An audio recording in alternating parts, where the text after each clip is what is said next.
The morning sun barely touched the wooden buildings of Salem as people hurried through the dusty streets. Everyone was talking about the same thing, the strange girl who had faced the court today. Her name was Mercy Blackwood, and she was only 17 years old. Mercy stood in the small, dark jail cell, her hands shaking as she heard the crowd gathering outside. She had been locked up for 3 days now, and each night felt longer than the last. The iron bars cast shadows across her pale face, and her long brown hair hung loose around her shoulders. She wore a simple gray dress that had seen better days, and her feet were bare on the cold stone floor. The townspeople whispered terrible things about her. They said she could make the wind change direction just by whispering. They claimed she knew when storms were coming days before the clouds appeared. Some even said she could heal people with strange plants and herbs that no one else understood. But Mercy knew the truth. Her grandmother had taught her everything she knew. The old woman had been the kindest person in Salem, always helping sick children and treating wounded animals. She had shown Mercy which plants could stop a fever and which ones could heal cuts faster than anything else.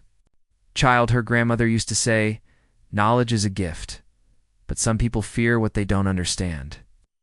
Now her grandmother was gone, buried in the frozen ground last winter, and Mercy was all alone.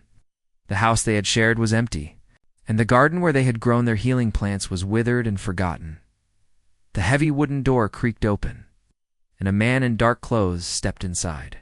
He was the town guard, and his face showed no kindness. "Time to go, girl," he said roughly. "The magistrate is waiting." Mercy's heart pounded as thick rope was tied around her wrists. The rough material scratched her skin, but she tried not to show her fear. She had to be strong, just like her grandmother had always been. The courthouse was packed with people. Men, women, and children had all come to see what would happen to the strange girl. Some faces showed curiosity, others showed fear, and a few showed something that looked like hunger for excitement. Mercy was led to a wooden chair in the front of the room. The magistrate sat behind a high desk, looking down at her with cold eyes. Reverend Paris stood beside him, holding a thick book and wearing his most serious expression. "Mercy Blackwood," the magistrate's voice boomed across the room. "You stand accused of practicing dark arts and corrupting the innocent people of this town." A murmur went through the crowd. Some people nodded their heads, while others whispered to each other behind their hands. "3 young ladies have come forward with serious accusations," the Reverend continued. "They claim you visited their home and caused them to fall into terrible fits and convulsions." The 3 accusers sat in the front row. They were all around Mercy's age, daughters of wealthy families in town. Their names were Rebecca, Hannah, and Elizabeth. They wore their finest dresses and looked properly upset, dabbing their eyes with white handkerchiefs. "Tell us, Rebecca," the magistrate said. "What happened when this girl came to your house?" Rebecca stood up slowly, her voice trembling as she spoke. "She came to help our mother, who was very sick with fever. But when she touched our mother's forehead and started whispering in strange words, something terrible happened to us." "What kind of strange words?" the Reverend asked. "Words we had never heard before," Rebecca replied. "They sounded like another language, but darker somehow. Then she pulled out these mysterious plants and started mixing them together." Hannah nodded quickly. "Yes, and that's when we started feeling strange. Our bodies shook, and we couldn't control ourselves. It was like something had taken hold of us," Elizabeth added. "We saw her writing strange symbols in a little book. They looked like the marks people say come from the devil himself." Gasped, and several people made the sign of the cross. Mercy wanted to explain that those symbols were just the way grandmother had taught her to remember which plants helped with which sicknesses. But every time she tried to speak, her voice caught in her throat. "Furthermore," the magistrate continued, "when we searched her belongings, we found this." He held up Mercy's grandmother's old journal, filled with drawings of plants and notes written in Latin. "These are clearly the marks of someone who deals with dark forces." Mercy's eyes filled with tears. That journal was all she had left of her grandmother. It contained years of carefully written notes about healing herbs and natural remedies. Her grandmother had learned to read and write from a traveling doctor many years ago, and she had passed that knowledge down to Mercy. Reverend Paris added dramatically. When we asked her to recite the Lord's Prayer, she stumbled over the words. Everyone knows that those who serve darkness cannot speak holy words properly. This was partly true, but not for the reasons they thought. Mercy had been so frightened and confused that she could barely remember her own name, let alone recite anything perfectly. Her grandmother had taught her prayers in Latin, the way educated people said them. Sometimes she mixed up the English and Latin versions. The evidence is clear, the magistrate declared. This girl has been practicing forbidden arts and has brought evil into our peaceful town. The penalty for such crimes is well known. The word everyone feared hung in the air, though no one said it out loud. Mercy felt the world spinning around her. She thought of her grandmother's gentle hands teaching her to tend plants, of the people she had helped when they were sick, of the animals she had healed with simple herbs and kindness. "Please," she whispered, but her voice was so quiet that only the people in the front row could hear her. "I only wanted to help people, just like my grandmother did." But the magistrate had already made up his mind. The crowd was getting restless, and several important families were demanding justice. There had been too much fear and suspicion in the town lately, and people wanted someone to blame for their troubles. "Mercy Blackwood," the magistrate announced, "you will face the ultimate punishment at dawn tomorrow. May God have mercy on your soul." The gavel came down with a loud bang, and the sound echoed through the courthouse like thunder. Mercy felt her knees go weak, and the guard had to hold her up to keep her from falling, as she was led back to her cell. She looked out at the crowd one last time. Most faces showed satisfaction, as if justice had been served. But in the back of the room, she noticed one man who looked different from the others. He was older, with kind eyes and a thoughtful expression. He was writing something in a small notebook, and he seemed to be studying everything very carefully. Their eyes met for just a moment before the guard pushed her toward the door. The man's face showed something she hadn't seen from anyone else. In dazed doubt, he looked like someone who wasn't quite convinced that what he had just witnessed was right. Back in her cold cell, Mercy sat on the hard wooden bench and tried not to think about what morning would bring. Outside, she could hear the sounds of the town going about its business, children playing, horses walking on cobblestones, people calling to each other in the streets. Everything seemed so normal, as if the world hadn't just decided that a 17-year-old girl should die for the crime of being different. She closed her eyes and tried to remember her grandmother's voice, the way she used to hum while working in the garden, and the feeling of safety that came from being truly understood by someone who loved her. Tomorrow seemed both very far away and much too close. The man with the kind eyes had a name, Dr. Samuel Whitmore, who was not from Salem, which made him different from everyone else in that courthouse. He had traveled from Boston just 3 days ago, carrying his leather medical bag and a mind full of questions that most people would find uncomfortable. Samuel had heard strange stories about Salem. People were getting sick in ways that didn't make sense. Children were having fits that no medicine could cure. Families were turning against each other, and fear was spreading faster than any disease he had ever seen. But Samuel was not the kind of man who believed in simple answers too complicated problems. He had studied medicine in Europe, where he learned that the human body was far more complex than most people understood. He had seen things that others called supernatural, only to discover perfectly natural explanations hidden beneath layers of fear and ignorance. As he walked back to his small room at the inn, Samuel couldn't stop thinking about what he had witnessed in the courthouse. Something about the whole situation felt wrong, like a puzzle with pieces that didn't fit together properly.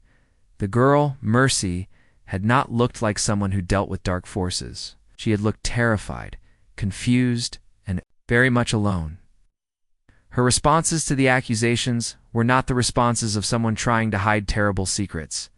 They were the responses of someone who genuinely didn't understand why she was being blamed for things beyond her control. Samuel sat at the small wooden table in his room and opened his notebook. He had developed a habit of writing down everything, he observed, especially when dealing with unusual cases. Medical training had taught him that details others might overlook often held the key to understanding what was really happening, he wrote. The accused girl showed no signs of deception. Her fear appeared genuine. The physical evidence presented, plant drawings in Latin. Text could easily be explained by legitimate medical knowledge rather than supernatural practices. Then he wrote something else. The accusers seemed well rehearsed. Their testimonies were too similar, too perfect. In my experience, when people witness the same traumatic event, their stories usually differ in small details. These girls told almost identical stories. Samuel had noticed something else that bothered him. When the magistrate had shown Mercy's grandmother's journal, Samuel had glimpsed some of the pages. The drawings looked familiar. They resembled the botanical illustrations he had seen in medical texts from his time studying in London and Paris. The next morning, Samuel decided to do something that might be considered unusual. He asked the innkeeper if he could speak to some of the people who had known Mercy and her grandmother before all this trouble started. "Dr. Whitmore," the innkeeper said nervously, "folks around here don't much like talking about that girl or her family. It might be best if you just minded your own business." But Samuel was persistent. "I'm a doctor," he explained. "I'm trying to understand if there's some kind of illness affecting the young people in this town. It's possible that what people are calling supernatural is actually medical in nature." This seemed to make the innkeeper more comfortable. Medical explanations were easier to accept than talk of supernatural forces. "Well," the innkeeper said slowly, "I suppose I could tell you about old Catherine Blackwood. That was the girl's grandmother. She was a strange one, but not in a bad way. She helped a lot of folks around here when they were sick." Samuel's interest grew. "What kind of help did she provide?" "All sorts of things. My wife was terrible sick last spring. Couldn't keep any food down for weeks. The regular doctor said there was nothing to be done, but Catherine came by with some kind of tea made from plants she grew in her garden. My wife was better within 2 days."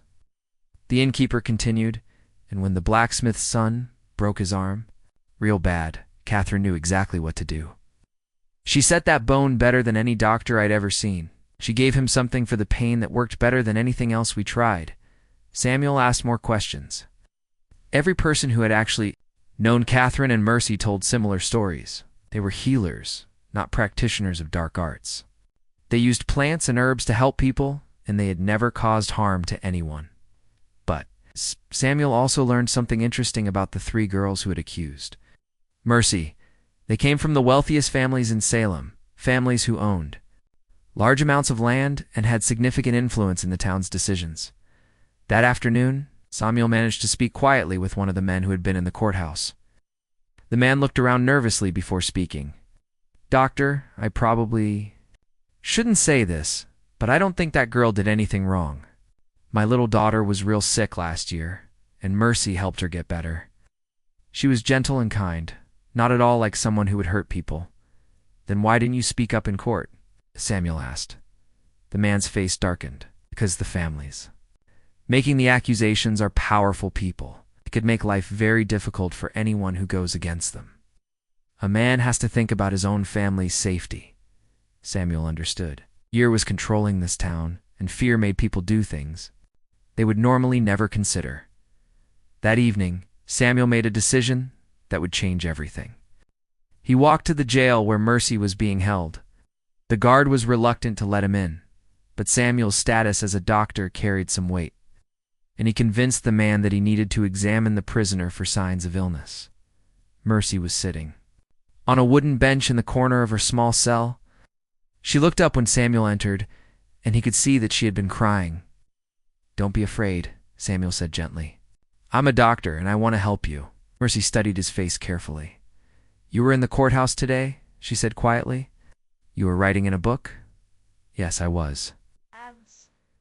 I was writing down my observations, and I noticed some things that don't make sense about your case." For the first time since her arrest, Mercy felt a small spark of hope. "What kind of things?" Samuel sat down across from her, speaking in a low voice so the guard couldn't hear. "I've seen your grandmother's journal. Those aren't supernatural symbols, they're medical notations. The plants she drew are medicinal herbs that doctors have been using for centuries." Mercy's eyes widened. "You understand what they are?" "Do, and I think your grandmother was a very skilled healer who taught you well. But I need to know more about what really happened with those 3 girls who accused you." Mercy took a deep breath and began to tell her story. She explained how she had gone to help their sick mother, how she had used the same remedies her grandmother had taught her, and how the mother had recovered quickly. But something strange happened, Mercy continued. While I was treating their mother, I overheard the girls talking about something they didn't want anyone to know. They stopped talking when they saw me listening, but they looked scared, not of me, but of being caught. Samuel leaned forward. What did you hear them say? Couldn't understand all of it, but I heard them mention meeting someone in secret. They seemed worried about their parents finding out. Samuel's mind began working quickly. He was starting to see a pattern that had nothing to do with supernatural forces and everything to do with very human motivations. Mercy, he said, I believe. You're innocent, and I think I know why you've been accused. But I need to gather more evidence before I can help you. Can you tell me exactly what plants you used to treat their mother? As Mercy described her grandmother's remedies, Samuel realized that he was dealing with someone who had genuine medical knowledge. That was more advanced than what most people in Salem understood. He left the jail that night with a growing sense of urgency. Mercy was scheduled to face punishment at dawn, and he had very little time to prove her innocence. But now he had a plan. Dr. Samuel Whitmore had no time to waste. The sun was already setting, painting the sky in shades of orange and red, and by morning, an innocent girl would lose her life unless he could find proof of what he suspected. He started his investigation. At the tavern, where men often gathered to drink and talk, Samuel bought a few drinks for some of the locals and listened carefully to their conversations. People always talked more freely when they thought no one important was listening. That Blackwood girl always was strange, one man said, taking a long drink from his mug. But I'll tell you something. When my horse got that bad cut on his leg last summer, she fixed him up better than anyone else could have. Another man nodded. My wife always said Catherine Blackwood was the best healer in these parts. Shame about what happened to her granddaughter. Samuel leaned forward. What do you mean about it being a shame? The men looked at each other nervously. Finally, one of them spoke in a whisper. Well, it's funny how those three girls only started having their fits after their families got together for that big meeting about the Blackwood property. What meeting? Samuel asked, trying to sound casual. The one about what would happen to Catherine's land now that she's dead? Earthquake. A bit, that property is. Got the best soil in Salem, and there's rumors of good water sources too. Samuel's heart began racing. This was exactly what he had suspected. And what happens to the land if Mercy dies? Goes to the town, of course. And the town council gets to decide who can buy it. Funny thing is, those three girls' fathers are all on the town council. Samuel now understood the real reason behind the accusations. This wasn't about supernatural forces or strange fits. This was about money and land, the oldest motives for betrayal in human history. He left the tavern and walked through the dark streets to the area where the three accusers lived. All three families owned large houses in the best part of town, with plenty of land already. But Samuel had learned that wealthy people often wanted even more wealth, especially if they could get it easily. Near Rebecca's house, Samuel noticed something interesting. There was a small path that led from the back of the property toward the woods. It looked like it had been used recently, though it had fresh footprints in the soft earth. Samuel followed the path quietly, using the moonlight to guide his way. After about 10 minutes of walking, he came to a small clearing where someone had built a simple shelter from branches and leaves.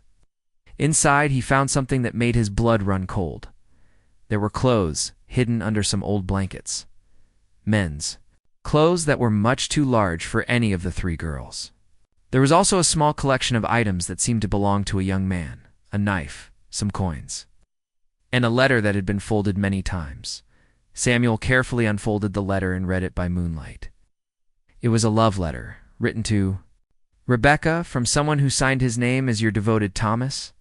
The letter talked about secret meetings and plans to run away together when they could find the money to start a new life. But what made Samuel's hand shake was the date on the letter. It was written just 2 days before Mercy had visited Rebecca's house to treat her sick mother. The letter mentioned that Thomas was worried about Rebecca's parents finding out about their relationship, and that they needed to be more careful. about when and where they met, Samuel realized what must have happened. Mercy had somehow discovered Rebecca's secret relationship, either by accident or by noticing something while she was in their house. The accusations against Mercy weren't about supernatural forces. They were about silencing someone who knew. A dangerous secret? Samuel hurried back to town, his mind working quickly. He needed more evidence, and he needed it fast. Dawn was only a few hours away. He went to the church, where Reverend Paris kept records of all the families in Salem. Using his status as a visiting doctor, Samuel convinced the Reverend to let him look at the town records. He claimed he was researching family medical histories too, better understand the strange illness affecting the young people. What he found in those records was shocking. The 3 families who had accused Mercy were all deeply in debt. Money to merchants in Boston, and they had borrowed heavily to maintain their expensive lifestyles. The Blackwood property, with its valuable land and water rights, would be worth enough to solve all their financial problems. Samuel also discovered something else. Thomas, the young man who had written the love letter to Rebecca, was the son of a family that had been feuding with Rebecca's family for years. If their relationship became public, it would cause a scandal that could destroy both families' reputations in Salem. But Samuel needed more than just his own detective work. He needed witnesses, and he needed them to be brave enough to speak. He spent the next hour visiting people who had known Mercy and her grandmother well. One by one, he convinced them that an innocent girl was about to die for crimes she didn't commit. Some were afraid to get involved, but others were willing to help when they understood what was really happening. Samuel's most important discovery came from an unexpected source. Mrs. Patterson, an elderly woman who lived near the church, had been having trouble sleeping lately. She often sat by her window at night, watching the empty streets. "Doctor," she whispered when Samuel knocked on her door, "I've seen things that might interest you. Those 3 girls haven't been acting like girls who are suffering from supernatural fits." "What do you mean?" Samuel asked. "I've seen them meeting together late at night, practicing their stories. They rehearse the same lines over and over, like actors preparing for a play. And I've seen that Rebecca girl sneaking out to meet someone in the woods." Mrs. Patterson had been watching the girls for weeks, worried about their strange behavior. She had seen them coaching each other on exactly what to say and how to act. She had witnessed Rebecca's secret meetings with Thomas, and she had overheard conversations about the Blackwood property. "Gosh, why didn't you say anything before?" Samuel asked. Mrs. Patterson's face showed fear and sadness. "Because I'm just an old woman, and they're from important families. Who would believe me? Besides, I was afraid of what might happen to me if I spoke up." Samuel understood her fear, but he also knew that her testimony could save Mercy's life. He spent precious time convincing Mrs. Patterson that she had a moral duty to speak up, even if it was dangerous. By the time Samuel had gathered all his evidence, the sky was beginning to lighten in the east. He had statements from several townspeople, physical evidence from the secret meeting place, the love letter, and financial records showing the accusers' families were in debt. Most importantly, he had figured out exactly what had happened and why. The 3 girls had been coached by their parents to accuse Mercy of supernatural practices. The real reason was to eliminate someone who might expose Rebecca's secret relationship, and to clear the way for the families to claim the valuable Blackwood property. Samuel looked toward the town square, where workers were already preparing. For the morning's terrible event, he had the evidence he needed. But now came the hardest part, convincing a crowd of frightened, angry people to listen to reason instead of giving in to fear and superstition. The sun was rising, and time was running out. The morning air was cold and heavy with mist as people gathered in the town square. Samuel could hear their voices from his room at the inn, excited whispers, nervous laughter, and the sound of footsteps on cobblestones. The whole town was coming out to witness what they believed would be justice. Samuel's hands shook as he gathered his evidence. He had the love letter, the financial records, statements from witnesses, and most importantly, he had Mrs. Patterson. Waiting in the shadows, ready to speak if he could convince the crowd to listen. But convincing an angry mob was not the same as convincing a patient in his medical practice. His people had already made up their minds. They wanted someone to blame for their fears and troubles, and Mercy had become the perfect target. Samuel walked toward the town square, his heart pounding harder with each step. He could see the wooden platform that had been built overnight, and his stomach turned when he saw the rope hanging from the crossbeam. This was really happening, and he was the only person who could stop it.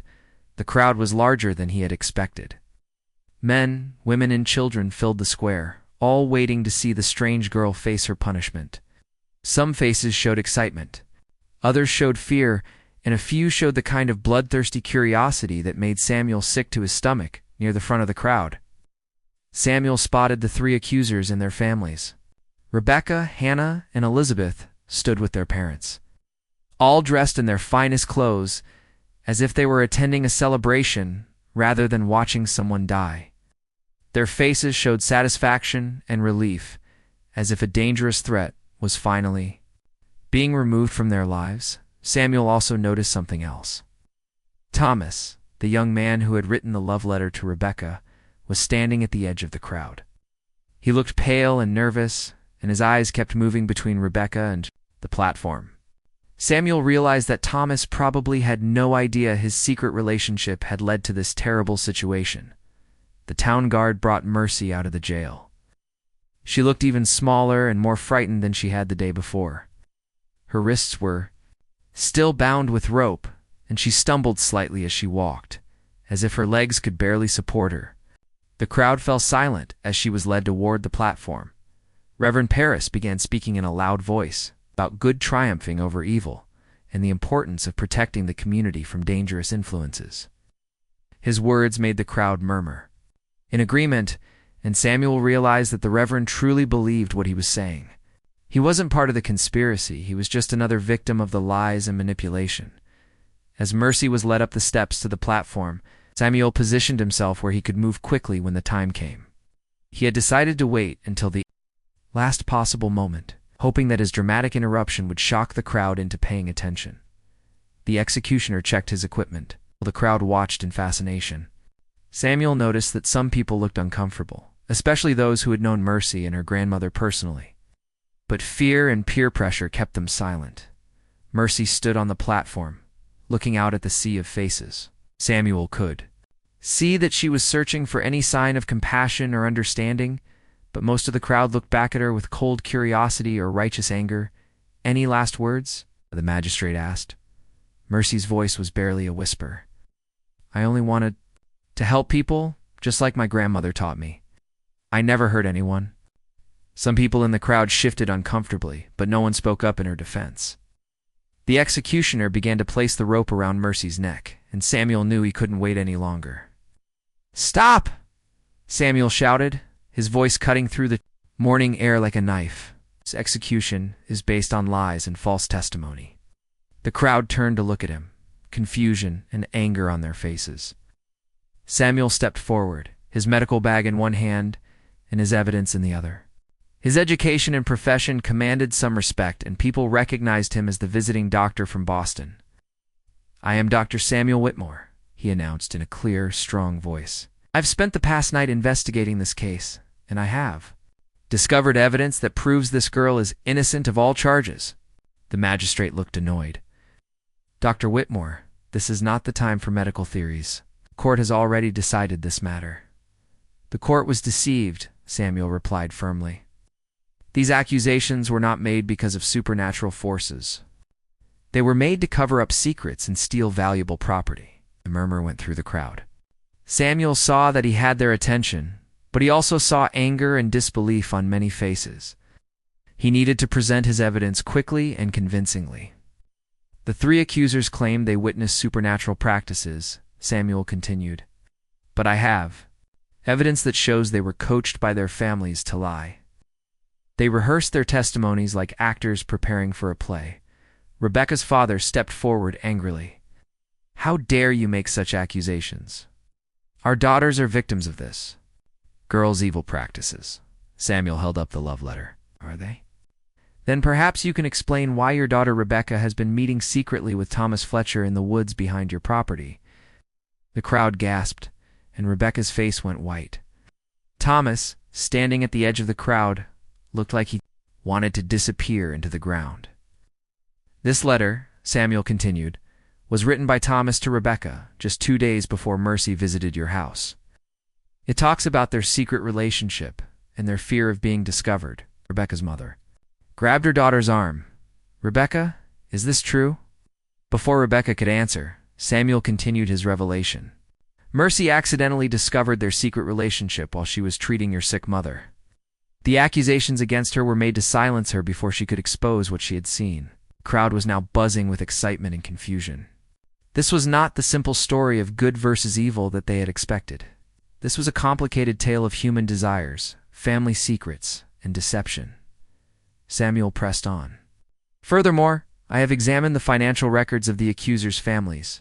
They are all deeply in debt, and they would all benefit greatly from acquiring the Blackwood property, which would become available for purchase if Mercy dies without heirs. The magistrate looked uncertain for the first time. These are serious accusations, Dr. Whitmore. Do you have proof of what you're saying? Samuel nodded. I have witnesses who saw the girls practicing their testimonies. I have the love letter as evidence of the secret relationship. And I have financial records showing the debts that would motivate these families to want the Blackwood property. At this point, Mrs. Patterson stepped forward from the crowd. Her old voice was shaky but determined. He's telling the truth. I saw those girls rehearsing their stories night after night, and I saw Rebecca sneaking out to meet that boy in the woods. The crowd began to turn, their anger shifting from Mercy to the accusers. Samuel could see doubt and confusion replacing the certainty that had driven them to this moment. But he wasn't finished yet. He had one more piece of evidence that would seal the case. Samuel looked directly at Rebecca, who was now trembling and pale. The crowd had grown quiet, waiting to hear what else the doctor would reveal. The rope still hung around Mercy's neck, but the executioner had stepped back, unsure whether to. Proceed, Rebecca, Samuel said in a gentle but firm voice. You know what really happened in your house that day? Mercy didn't cause you to have fits. She simply saw something she wasn't supposed to see, didn't she? Rebecca's eyes filled with tears. She looked at her parents, then at Thomas standing at the edge of the crowd, then back at Mercy on the platform. The weight of what she had done was finally hitting her. Tell them the truth, Samuel urged. An innocent girl is about to die because of lies. You have the power to save her life. Rebecca's mother grabbed her daughter's shoulder. Rebecca, what is this man talking about? Tell everyone that what you said in court was true, but Rebecca couldn't speak. The lies she had been forced to tell were choking her just as surely as the rope around Mercy's neck. She began to sob, her whole body shaking with the burden of her guilt. Hannah, one of the other accusers, suddenly stepped forward. Stop, she cried out. I can't watch this anymore. The crowd turned to look at Hannah, whose face was streaked with tears. Her parents tried to quiet her, but she pulled away from them. It's all lies, Hannah shouted. We made it all up. Parents told us what to say, and we practiced it over and over until we got it right. The crowd erupted in shocked voices. Some people were angry, others were confused, and many were horrified that they had almost witnessed the death of an innocent person. Hannah continued, her voice growing stronger. Mercy never hurt us. She helped our mother get better when she was sick. But then she saw Rebecca with Thomas, and our parents were afraid she would tell everyone about their secret meetings. Rebecca's father stepped forward angrily. Hannah, be quiet. You don't know what you're saying? But Hannah shook her head. I do know what I'm saying, and I know that what we did was wrong. Our families needed money, and they wanted the Blackwood property. They told us that if we accused Mercy of being a witch, we would be heroes who saved the town. Samuel nodded grimly. And if Mercy died, her grandmother's valuable land would become available for purchase by the town council. The same council that includes your father's. Elizabeth, the third accuser, had been silent until now. But seeing her friends confess made her realize she couldn't continue the lie. My parents said it was the only way to save our family from losing everything, she whispered. We owe so much money that we might lose our house, as they said. Taking the Blackwood land was the only solution. The crowd was now buzzing with anger, but their anger had shifted completely. Instead of being angry at Mercy, they were furious at the families who had nearly caused an innocent girl to die for their own greed. The magistrate looked stunned. He had been completely convinced of Mercy's guilt, and now he was learning that he had almost made a terrible mistake. "Remove the rope," he ordered the executioner. As the rope was lifted from around Mercy's neck, she collapsed to her knees on the platform. Samuel rushed up the steps to help her, checking to make sure she wasn't injured. Her wrists were bleeding from the rough rope, and she was shaking from fear and relief. "It's over," Samuel told her gently. "You're safe now." The crowd began demanding justice for the families who had orchestrated the false accusations. Some people called for them too, face the same punishment they had tried to impose on Mercy, but Samuel stood up and raised his hand for quiet. "Justice is important," he said, "but revenge will not heal the damage that has been done. These families acted out of desperation and greed, but they are still members of your community. The real crime here was the fear and suspicion that made this possible in the first place." Samuel helped Mercy down from the platform. She was still weak and scared, but for the first time in days there was hope in her eyes. "What will happen to me now?" she asked quietly. Samuel had been thinking about this question all night. "Your grandmother's property legally belongs to you, and no one can take it away now. But I don't think Salem will ever feel like home to you again after what has happened." Mercy nodded sadly. She looked around at the crowd of people who had been ready to watch her die just minutes before. Some faces showed shame and regret, but others still showed suspicion and fear. "I have a proposal," Samuel continued. "Come to Boston with me. I run a small medical practice there, and I could use an assistant who understands herbal medicine the way you do. Your grandmother's knowledge shouldn't be lost. It should be shared with people who can benefit from it." Mercy's eyes widened. "You would do that for me? Even after everything that has happened?" "Especially because of everything that has happened," Samuel replied.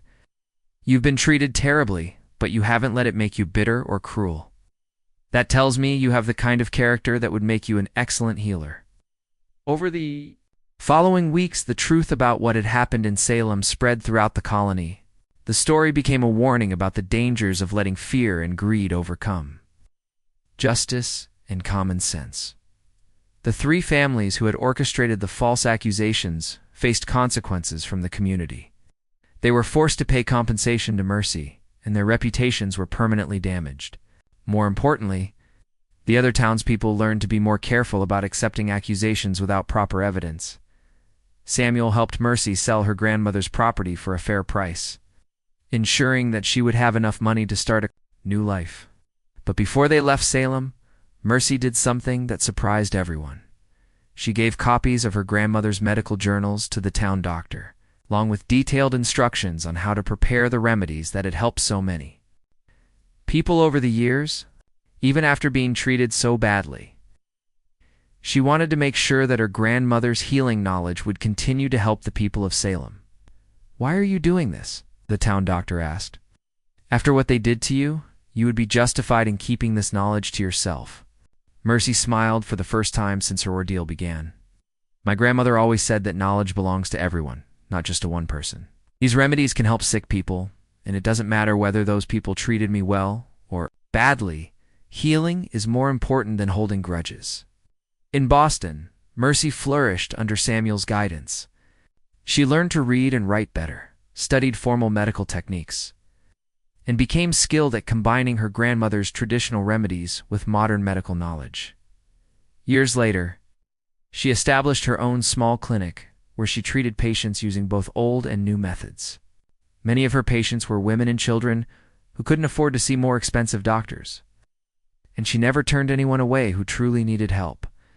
Samuel often said that saving Mercy's life was the most important thing he had ever done. It's not just because he had prevented an injustice, but because he had helped preserve valuable knowledge that went on to help hundreds of other people. Mercy never forgot the lesson she learned in Salem, that fear and ignorance could turn ordinary people into a dangerous mob. But she also learned that courage and truth could overcome even the darkest situations, thinking that one person speaking up for what was right could change everything.